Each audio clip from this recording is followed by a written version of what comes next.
नमस्कार दोस्तों। विरेचन यानी कि पंचकर्मा के अंदर आने वाली परगेशन थेरेपी, जिसमें मेडिसिन्स के द्वारा आपको मोशंस यानी कि दस्त लगवाना आता है, उसे हम पंचकर्मा में विरेचन बोलते हैं। विरेचन कर्म एक पंचकर्मा की बेस्ट डिटॉक्सिफिकेशन टेक्निक है। इसके द्वारा आपकी बॉडी में सेलुलर लेवल पे आपकी बॉडी की डिटॉक्सिफिकेशन हो जाती है। डिटॉक्सिफिकेशन के लिए जो सबसे बेस्ट पंचकर्मा है वो विरेचन है। आइए जानते हैं विरेचन क्या होता है, विरेचन के फायदे क्या क्या हैं और विरेचन पंचकर्मा का सारा प्रोसेस क्या होता है। सबसे पहले हम बात करेंगे विरेचन के फायदे क्या क्या हैं। अगर आपकी बॉडी की पित्त बढ़ी हुई है और पित्त की वजह से कोई डिजीजेज हैं, उसमें विरेचन सबसे अच्छा काम करता है।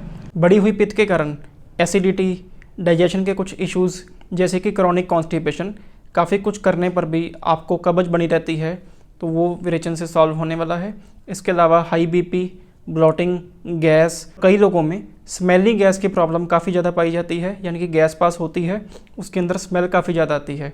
इसका मतलब उनकी आंतड़ी के अंदर, उनकी गट के अंदर टॉक्सिन्स यानी कि मल की एक लेयर जमा है।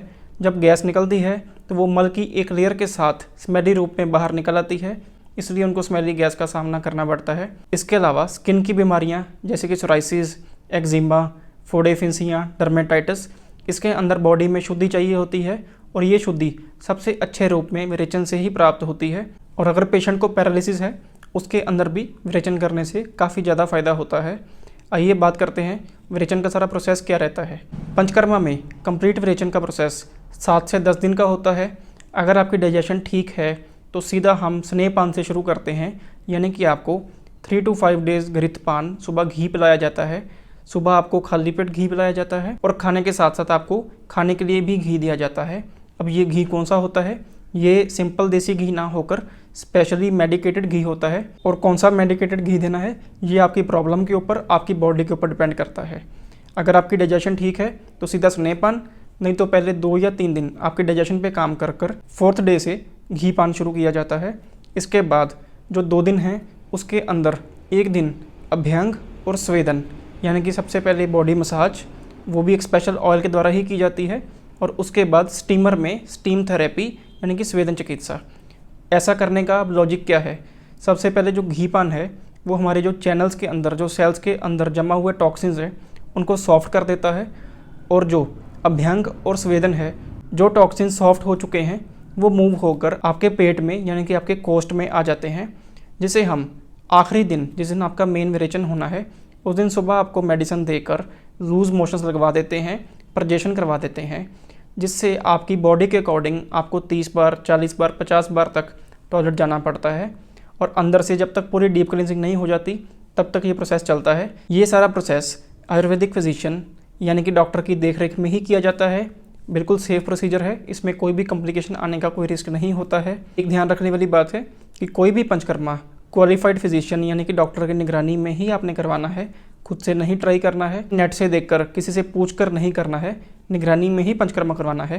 पंचकर्मा एक तरह की सर्जरी ही है, आपकी बॉडी के अंदर की शुद्धि करनी है, तो ये शुद्धि किसी स्पेशलिस्ट की निगरानी में ही होनी चाहिए। विरेचन होने के बाद 1 से 2 दिन आपने बिल्कुल लघु आहार यानी कि सॉफ्ट आहार खाना है। दलिया, खिचड़ी, सिंपल दाल का पानी, इन सब चीज़ों पे ही उसके बाद 1 से 1.5 दिन रहना है। उसके बाद आपका विरेचन कंप्लीट हो जाता है। विरेचन करने से आपकी बॉडी आपको काफ़ी लाइट लगने लगती है।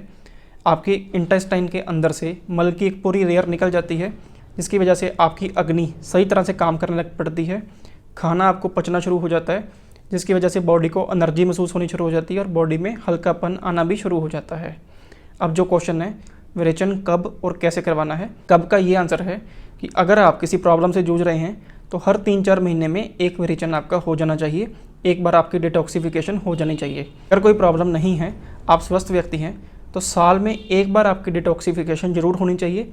आयुर्वेद के अंदर ये मत है कि शरद ऋतु यानी कि सितंबर अक्टूबर के महीने में आपका विरेचन हो ही जाना चाहिए, सबसे बेस्ट महीने रहते हैं। इसके अलावा आप पूरे साल में कभी भी डिटॉक्सिफिकेशन यानी कि विरेचन थेरेपी करवा सकते हैं। अगर आप चाहते हैं आपकी बॉडी की कंप्लीट शुद्धि हो जाए, पूरी अंदर से बॉडी आपकी साफ़ हो जाए, हाईएस्ट लेवल की डिटॉक्सिफिकेशन हो जाए, तो आज ही अपने किसी नियरेस्ट पंचकर्मा सेंटर पर विजिट कर पंचकर्मा के बारे में ज़रूर पूछिए, विरेचन के बारे में ज़रूर पूछिए।